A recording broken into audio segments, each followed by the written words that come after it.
A contribuição da psicologia nessa discussão é realmente trazer essa diferenciação do que é autonomia e o que não é autonomia.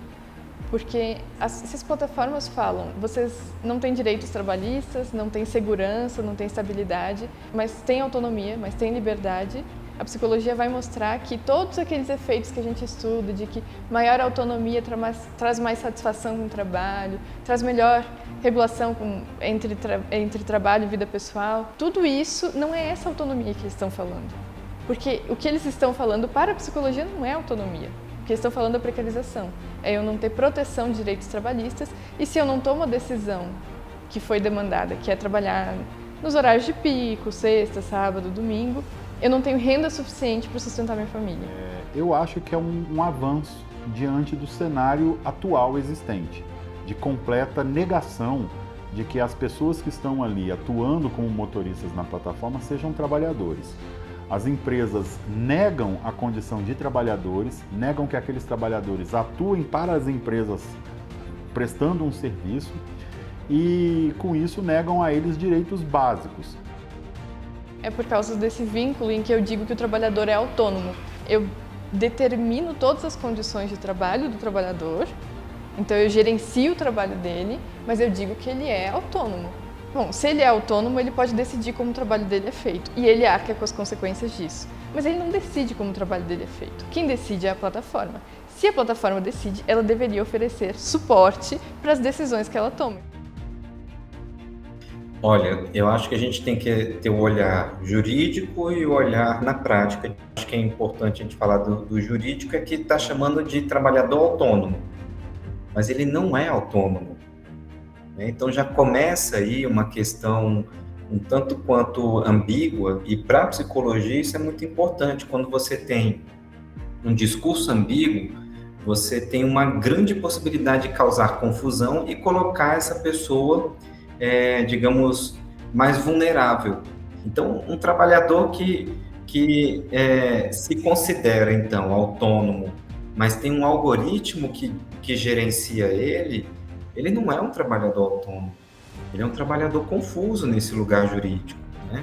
Porque o que acontece? Essa falta do pertencimento de si, de você não saber o que você é dentro dessa profissão, essa tira toda e qualquer esperança de ter um direito. O grande boom do aumento do automóvel no Brasil foi isso, cara, porque as pessoas começaram a comprar automóveis para poder trabalhar. Porque um exército de pessoas na rua, sem emprego, né?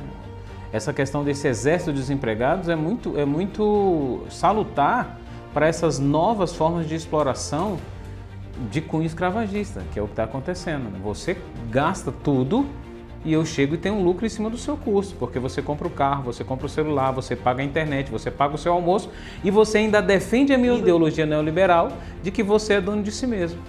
E eu fico com o lucro.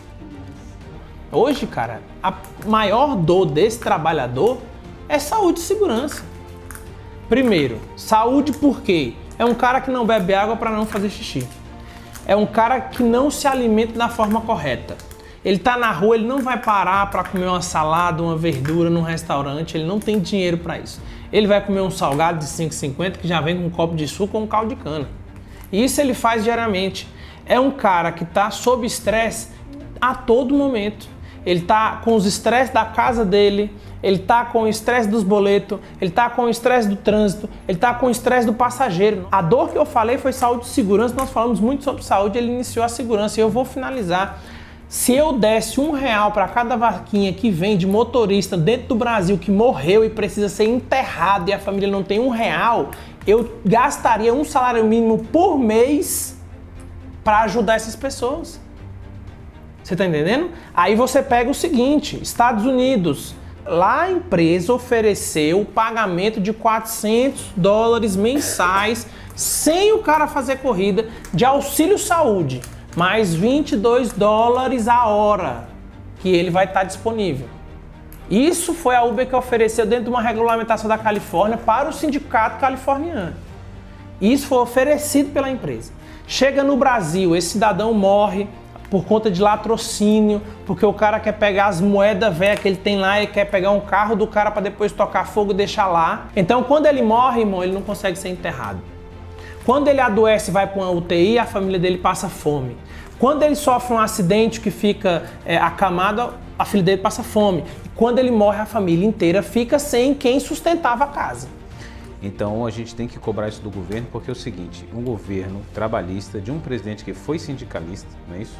De a maioria de quem está em volta dele sindicalista, como é que a gente aceita colocar um PL tão canalha como foi colocado agora? Não é? Porque esse PL não dá nada para o trabalhador, ele dá tudo para as empresas, não é verdade? Tudo para as empresas. Como é que isso acontece? Dentro do Brasil, num território que já tem leis, né, que essas leis deveriam ser cumpridas, e onde o trabalhador votou numa esperança de ter um aporte, esse aporte não acontecer porque o governo não tem pernas para ir contra o que já foi posto e dito.